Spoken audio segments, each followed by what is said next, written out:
evening, if I can. Okay. Let's begin by reading together in God's Word in the book of Philippians, the letter of Paul to the Philippians, chapter 4. Philippians chapter 4.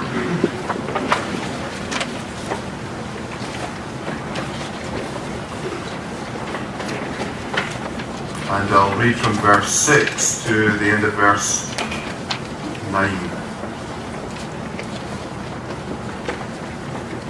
Be anxious for nothing, but in everything by prayer and supplication with thanksgiving, let your requests be made known to God. And the peace of God, which surpasses all understanding, will guard your hearts and minds through Christ Jesus. Finally, brethren, whatever things are true, whatever things are noble, whatever things are just, whatever things are pure, whatever things are lovely, whatever things are of good report, if there is any virtue, and if there is anything praiseworthy, meditate on these things. The things which you learned and received and heard and saw in me, these do, and the God of peace will be with you. Maybe you've heard the expression, we are what we eat. And it's a very simple way of putting a really profound scientific truth or fact. Our bodies are basically made up of the food that we eat on a day-to-day basis. Our body processes it and changes it into different substances and chemicals, and yet ultimately our bodies are made up with the food that goes into our mouths. And when people say we are what we eat, they're basically saying if you eat healthy foods, you will have a healthy body, a healthy mind. If you eat junk food, you'll have a junk body and a junk mind. And if you dispute that, you want to argue with it, then I'd suggest you go and eat in, say, McDonald's or Kentucky Fried Chicken or something for a week and see how well you feel at the end of it. You'll feel sluggish, you'll feel tired, you'll feel even emotionally flatter, your mind will be slower. And on the contrary, if you eat wholesome, healthy foods, then your whole being is improved and enhanced. We are what we eat. Well, if that's true physically, it's also true when it comes to things like the media. We are what we, let's change it slightly, we are what we think. We are what we let in our eyes and our ears. And again, if you want to argue with that, then you can if you wish. I don't recommend it, but you can if you wish. Go and try and prove me wrong. Fill your mind with all the newspaper, media, social media headlines for the next week and see how well you feel at the end of it. Or go and fill your mind, like in your eyes and in your ears, the Word of God, and see how different you feel at the end of the week. It's interesting here in this passage, Paul has two bookends, a beginning and an ending of this section which holds it all together.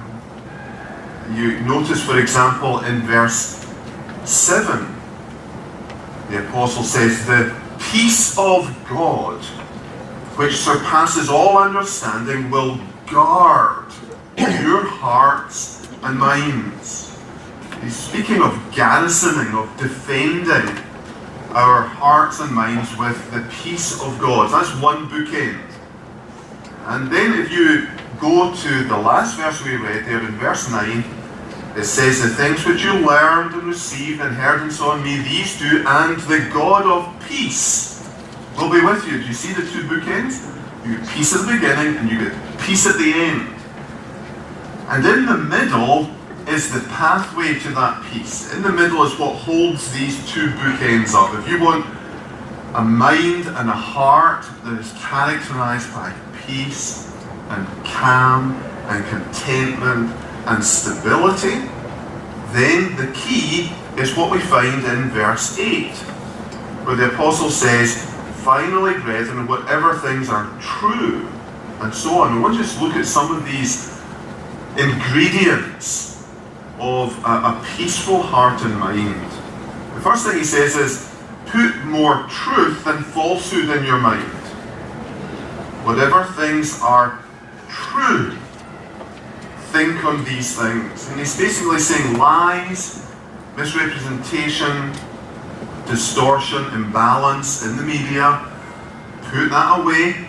Instead, try and fill your heart and mind with what is much more truthful, balanced, factual. It's basically saying feast on truth wherever it appears. It appears here perfectly, of course, but we also have a responsibility to seek truth in God's world as well as God's word.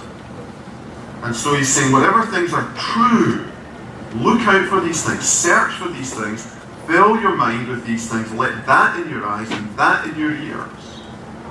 The truth more than falsehood. Then secondly he says, think on the noble rather than the base. Whatever things are noble. And the opposite of noble is base. Noble is kind of elevated things, base is some low-minded things. Really what dominates our media. The media is focused on the sordid side of life. That's what, sadly, gets eyeballs and ears.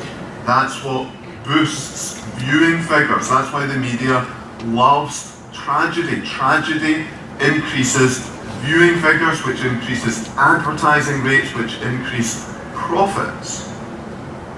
When I was in seminary, one of the best days actually in seminary was going for a day of media training with a BBC journalist.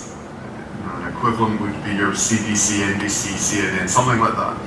He was a guy we used to see in the nightly news. And he basically told us that the media is not interested in good news. You will never get on television or radio if you have good news. They're looking for what is sordid, what is base, what is vile. And the apostle here is saying, don't do that. Don't fill your eyes and ears, your mind and heart with the base. Seek out and consume media that elevates the noble, the heroic, the virtuous, the elevating, rather than what brings down. Look for things that inspire awe and wonder and even worship in the books you choose to read, in the sites you choose to visit, in the people you choose to follow. Then the third category says right more than wrong. Think on whatever things are just. And that simply means conforming to God's laws and standards. Now, if you're to look at most television, sitcoms, soap operas, films, I mean, can you try and think of one that lifts up people and families living lives that conform to God's law? There isn't one. I remember reading recently, I can't remember the name of the program, there was one program that was doing that and was getting good viewing figures, but they cancelled the series because it didn't suit their agenda. And so the media is consumed with what is wrong. Courageous people, hard-working people, self-sacrificing fathers, devoted mothers, healthy marriages, respectful children, You're not going to find that on your televisions, and you have to search hard to find it in most major websites. Wrong more than right is what you'll find.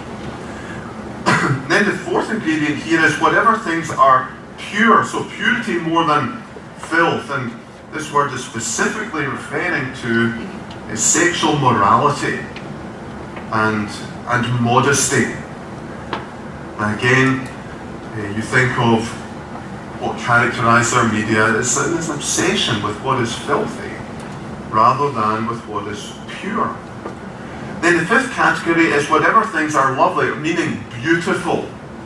Lovely here means whatever moves us towards love.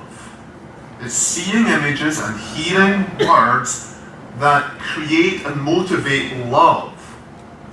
That's what the word lovely here means. It's something that compels attention for and attraction to what is beautiful, winsome.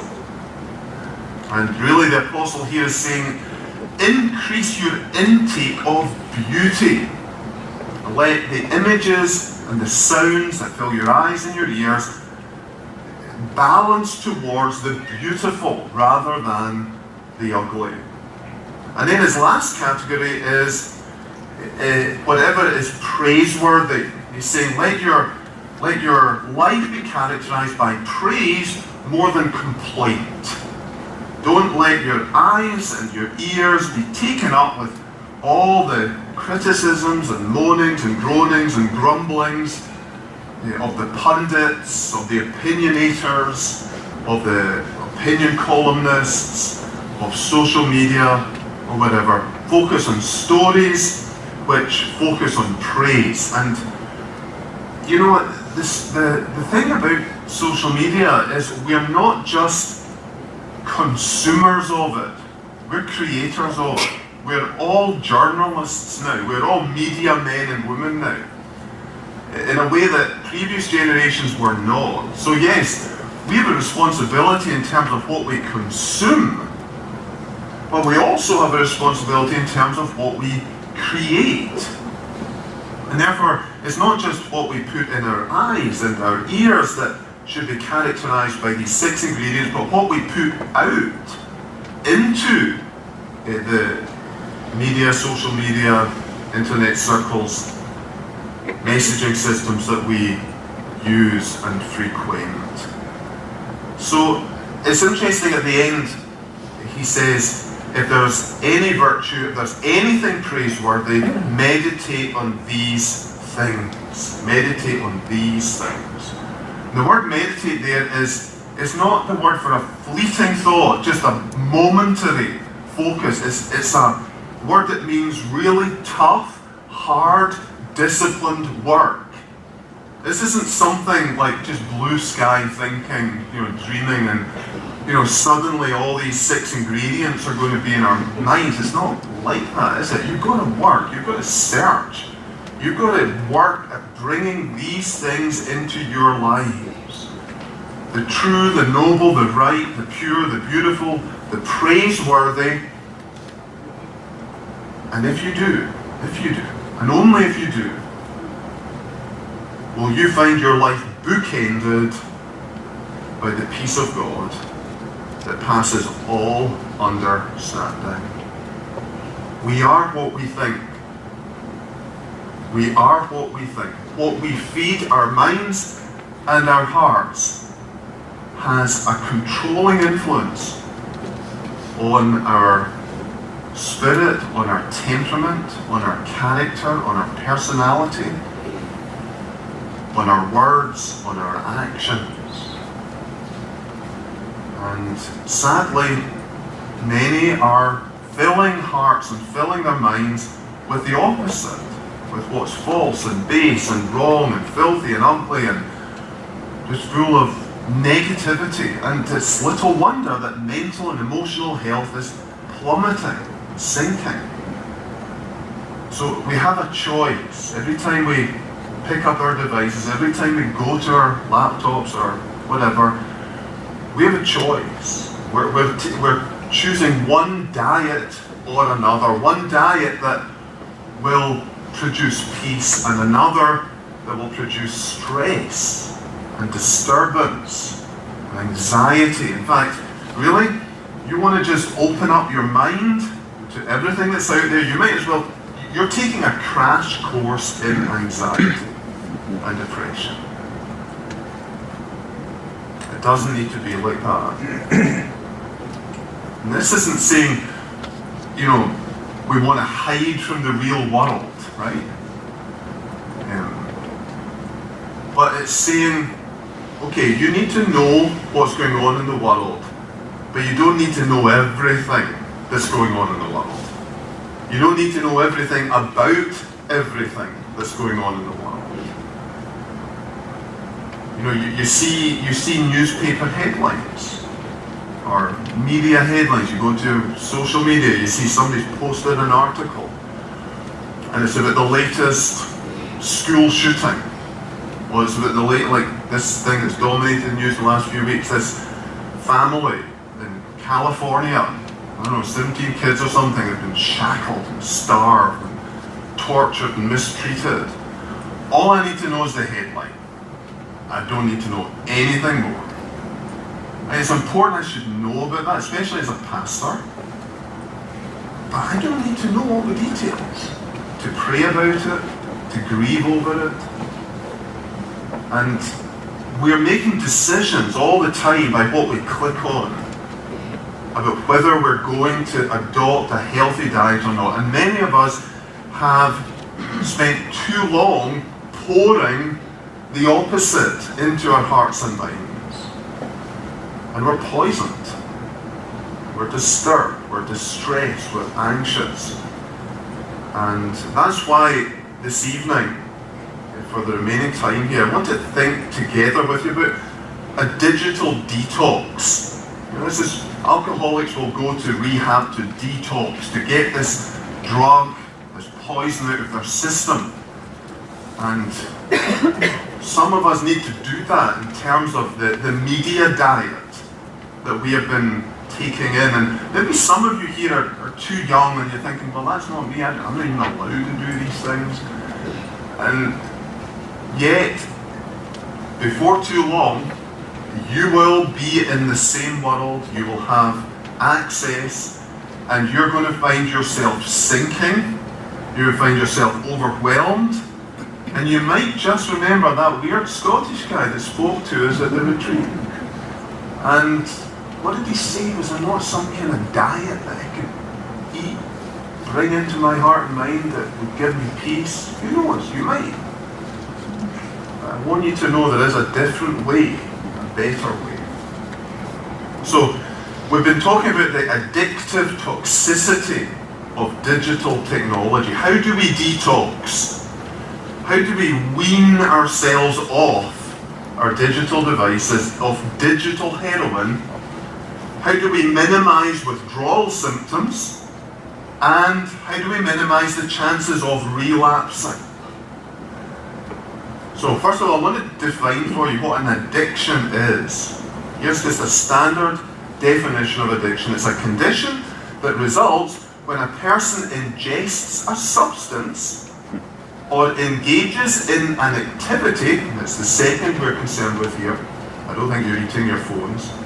A condition that results when a person engages in an activity that can be pleasurable, but the continued use of which becomes compulsive and interferes with ordinary life responsibilities such as work, relationships, or health. That fits digital addiction as much as alcohol, drugs, gambling, spending, and so on. So, what about some diagnostic questions to help us figure out the nature of digital addiction, the extent of digital poison that we have in our systems? That's the first step towards digital detox.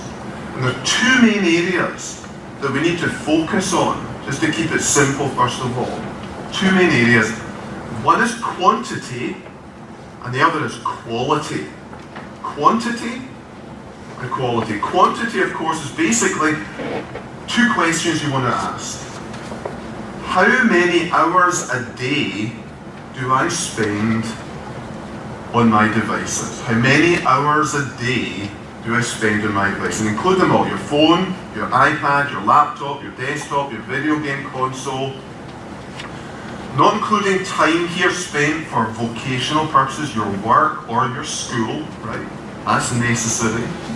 Talking here about everything outside of that. How many hours a day?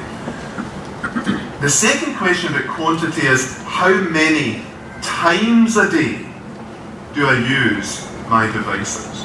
Because you might have somebody who spends, say, an hour a day, right, in digital technology. You might have somebody else say, oh, I only spend about 20 minutes total. But the 20 minutes is made up of 50 check-ins, 50 times they swipe their phone, 50 times that they check social media. So who's in the worst position? By far, the person who was on it less, but who used it a lot more, because that was a far more disruptive influence on their whole life picture. So in terms of quantity, you've got how many hours a day, how many times a day. The average adult checks in, picks up their phone, opens it 50 times a day. The average teen 80 times a day in America. And the figures are rising every year, they're not going down. So quantity, how many hours and how many times. Secondly, quality. How useful, how valuable, how productive, how healthy is the time that I spend using my devices. And this isn't a question so much about only what's moral and immoral. That's certainly part of this. But it's more. It's about, is it wise or is it foolish? You can get something that's not immoral, but is it wise to spend time on this, or so much time? Or is it foolish? Is it valuable or worthless? Again, flipping through Instagrams and social media, Facebook, whatever, nothing immoral comes up. Is it valuable? Is it productive? Is it healthy? Or is it worthless, pointless, time-wasting? So these two questions are the key.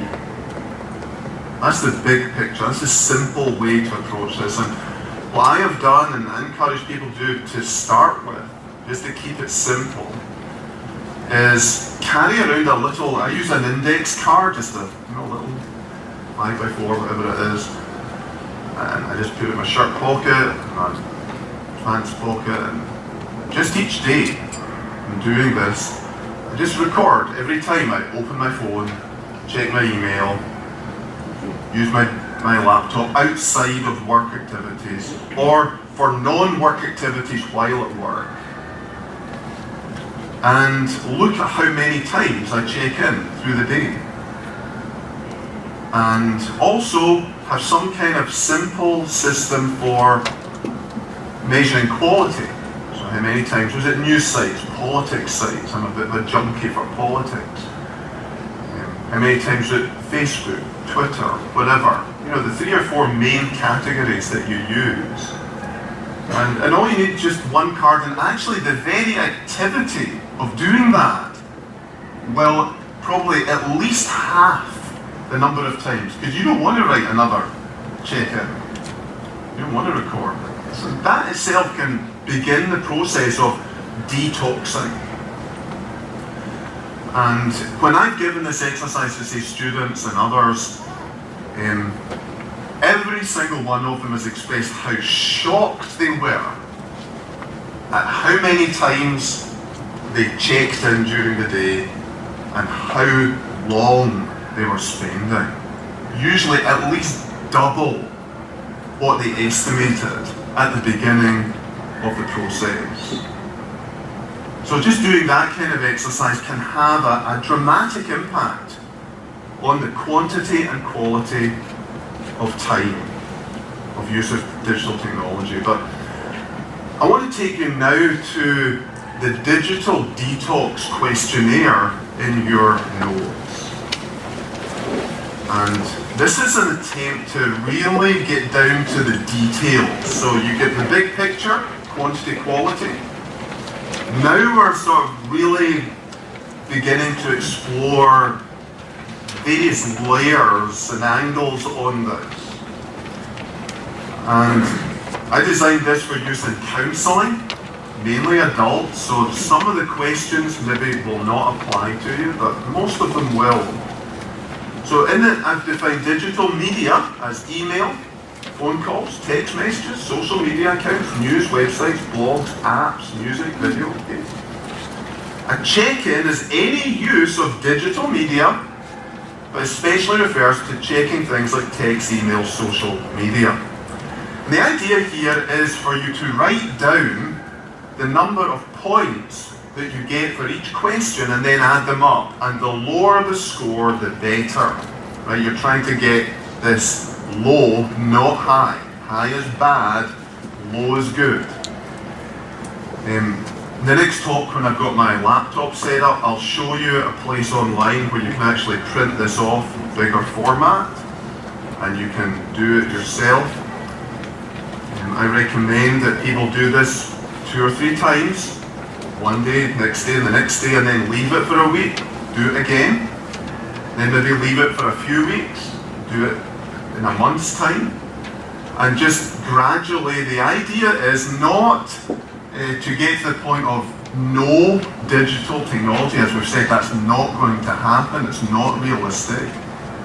The idea of this detox is to get digital technology down, so it's not so overwhelming in our lives, so that we use it well and use it as God intended it to be used, rather than overuse it or try and live totally without it. So let me just talk you through some of these questions, give you an idea what we're looking for here.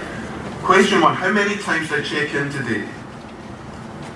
Now you can actually get an app for your phone to help you record this if you want, but personally I think that defeats the whole point of the exercise. I think you're best just to print this out and carry it with you. So if you check in only 0 to 3 times, you get 0 points. That's good, right? This is the only exercise where 0 points is really good. More than 40 times, then you would enter 20 points, right? Number 2, how many minutes? So you see that we're measuring the 2 quantity areas, how many times, how many minutes. And number 3, how many times did notifications interrupt me? So this is when your phone beeps or buzzes or produces a banner. And the idea here is to try and get to a point where the phone is not just continually demanding our attention. So for example, for myself, my work involves a lot of deep thinking, concentrated periods of focused thought to prepare a sermon, prepare a lecture and so on. At 7 o'clock in the morning, I'm at my desk, and between 7 and 1, all notifications on my phone are turned off, my emails turned off, so that there is nothing coming in to interrupt this thought, because every interruption breaks thinking. If you're going deep, every interruption brings you shallow again. And so many people are living without their brains ever really getting into 4th or 5th gear, but just kind of going along in low gear and really not getting much quality work done, whether it's studying for school or college or the work you're doing. Now, I recognize some people's work, you can't do that, right? But you can do a lot more than you think, and probably a lot more than you are. You've got to ask yourself, do I really need to have all these beeps coming in from Twitter and Facebook and Instagram? And, for example, I allowed my wife's phone number to buzz and beep my phone, even in these hours between 7 and 1, 7 and 12, just in case there's an emergency. She knows I don't like it, but she knows that if she has to contact me, she can. And you can set up your phone, your devices, so that only the really important ones get through. Because every time your phone beeps, buzzes, vibrates, it's taking you away from a person or a duty, or it's filling silence with sound. And all of these things break our peace. So, how successful was I at batching responses and replies? Believe it or not, the world will not fall apart, come to a standstill, or end if you don't reply to texts immediately.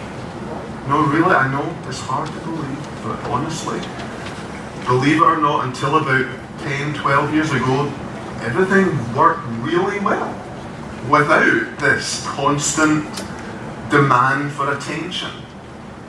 And sometimes the best way to look at how ridiculous this whole thing is to put yourself in real life and imagine you're walking along a busy street, you're in the mall, and every 30 seconds someone's coming up and tapping you on the shoulder that, hey, have you seen this? Or hey, would you look at that? And you say, would you please leave me alone? But somehow in the digital world, we're fine. Interrupt me all you like. Anytime, just come. So what I try and encourage people to do is batch responses. So let them pile up. Unless again it's an emergency, let them pile up and do it a few times a day. It cuts down enormously on the amount of time that you use, and it leaves you in peace and quiet without constant interruption. How many times, number 5, did I choose to use my device while standing in line at a traffic stop or in a bathroom stall? 0 times, 0 points. 5, 10 times, you get 5 points. Number 6, did I use any device before my morning devotions? In other words, did you meet with total strangers before you met with God in the day? Number 7, did I let digital media interrupt my devotions? Basically, you should have your phone on airplane mode or turned off until you have met with God, until you have prayed, until you have read your Bible. Let Him be the first and the deepest imprint on your mind and heart, the beginning of the day.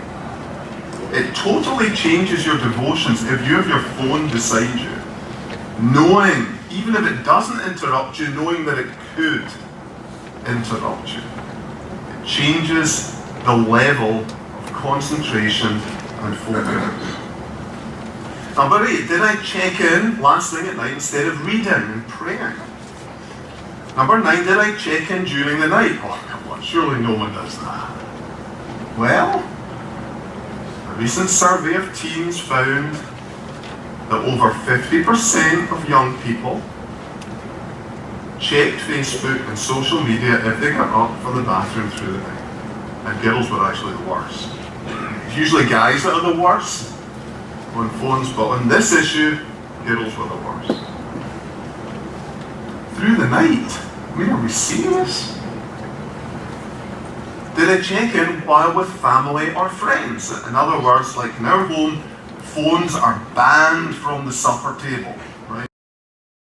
They're just gone. We have at times done this too when phones get too dominant in the home.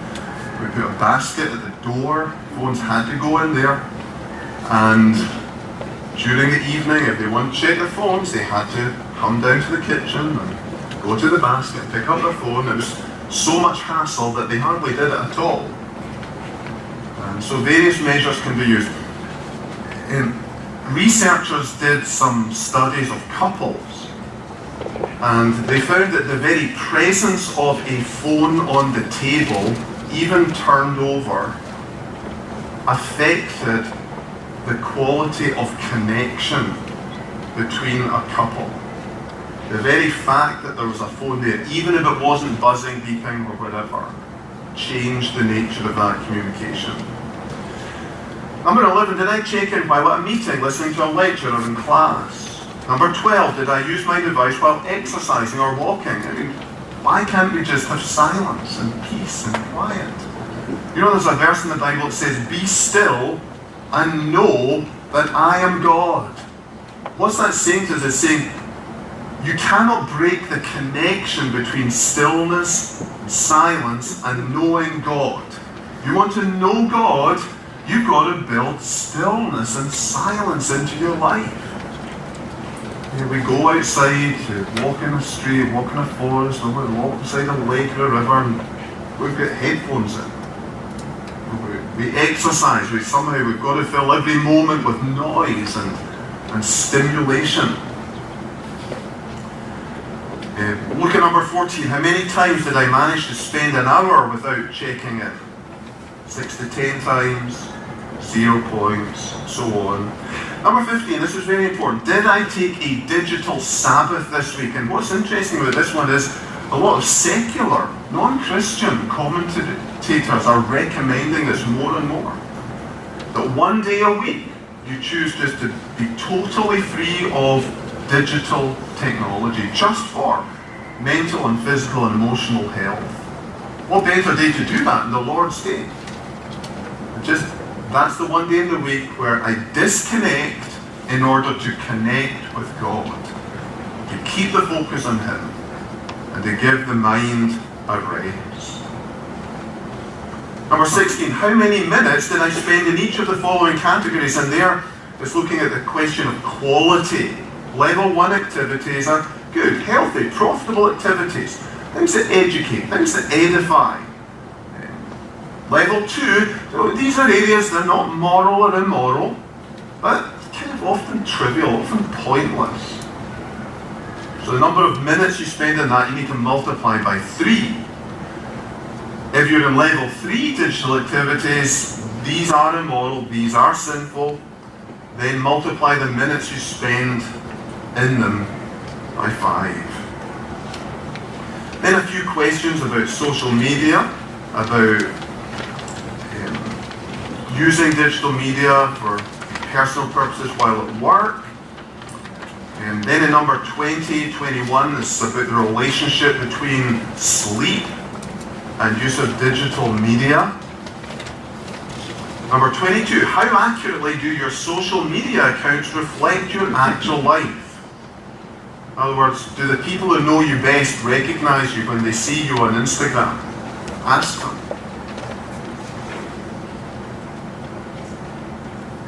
23, 24 is not so important at your stage of life. Number 25, add 20 points for every time you check messages while driving. Number 26, deduct 10 points for every 30 minutes spent reading a real book. The science shows that the brain responds completely differently to a physical book compared to even a Kindle book. The one is healing and therapeutic, the other is stimulating and draining, even on a Kindle. So if you get your scores going through the roof, you can get it down. Here's a way to get it down. Go and read a real book. Then deduct 5 points for every time you pray instead of check in. So the next time you feel the instinct, you've got to check. You can get the points down if I pray. Call upon God. Just speak with God for a moment or two.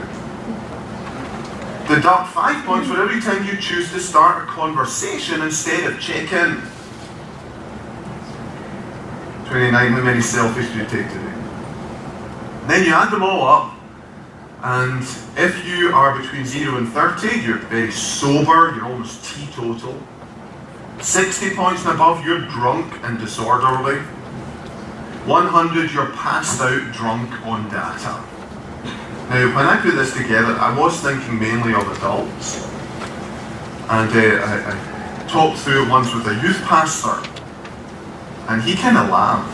He said, David, he said, with my kids, you've got to multiply these figures by about 10. So, I don't know if it's true of you guys as well. If you feel even at 100, if you're up at 600, then yes, start multiplying these figures to try and bring it into better scale. But the basic point we're trying to do here is do this once and then leave it. Do it again, say a week later. And the aim is reduction. Right? It's not extinction.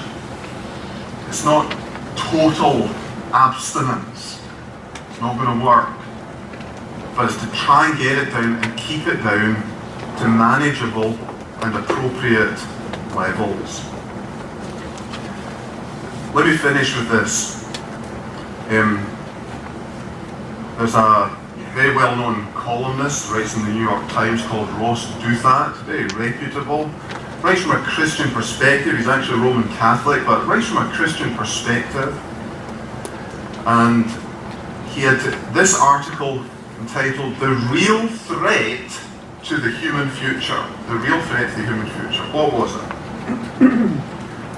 He argued internet enslavement. And it's a very sober, down-to-earth kind of guy. He's not a sensationalist. Internet enslavement is the biggest threat to the human future. He said, "Our day-to-day, minute-to-minute existence is dominated by a compulsion to check email and Twitter and Facebook and Instagram with a frequency that bears no relationship to any communicative need." He says, "Now, use them within limits.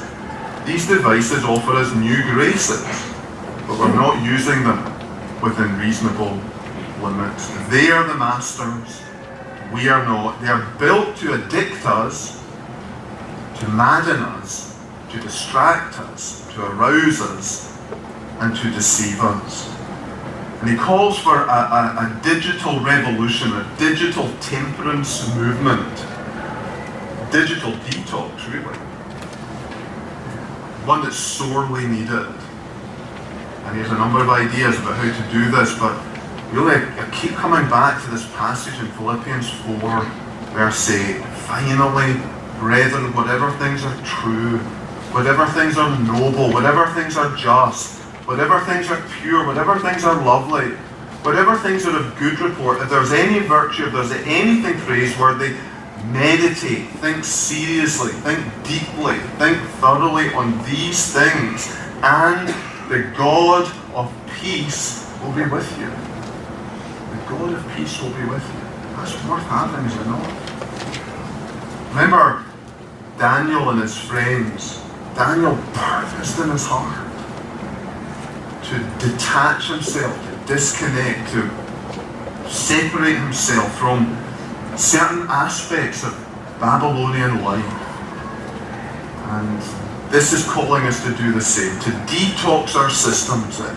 I really believe that so much of the disconnect that we feel with God is rooted in digital toxicology. We've been poisoned with digital media, and it's a barrier separating us from God, and it's a toxin that is disturbing and stressing us and removing the peace of God from our hearts.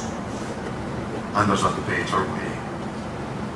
So digital detox gets these things out of our systems. And then in the next talk, we want to talk about a digital diet. How do we go forward positively, filling our minds and hearts with the true, the good, the beautiful, and get these devices under control and used for our peace and not our destruction. So see you in, I don't know, when is it, an hour or two? Let's pray. We do thank you, O Lord, for your peace. We thank you for every moment that we experience it in our hearts. We pray that we would know that at peace which passes all understanding by meditating on, thinking on, filling our hearts and minds with what is true and good and beautiful and lovely and praiseworthy and of good report, and what fits this description better than your word, your gospel, your good news. Give us the peace that comes from the grace of the gospel. In Jesus' name.